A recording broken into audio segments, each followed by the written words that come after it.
معزز پیارے دوستو، السلام علیکم۔ حاکم ہو تو ایسا۔ عرب میں ایک دفعہ سخت قحط پڑا۔ حضرت عمر کا دور خلافت تھا۔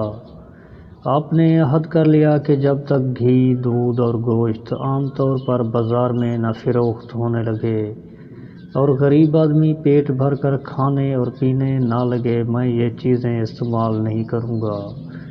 کچھ عرصے بعد بازار میں کچھ دودھ اور گھی آیا۔ ان کا خادم یہ چیزیں خرید کر لے آیا۔ انہوں نے یہ دیکھا تو پوچھا، یہ کہاں سے لائے ہو؟ خادم کہنے لگے کہ حضرت، اب آپ کا عہد پورا ہو گیا۔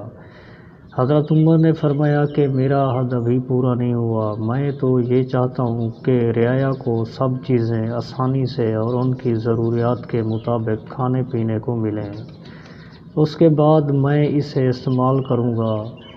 خام خواہ مجھے پریشان نہ کرو، یہ چیزیں اٹھا کر لے جاؤ اور لوگوں میں تقسیم کر دو۔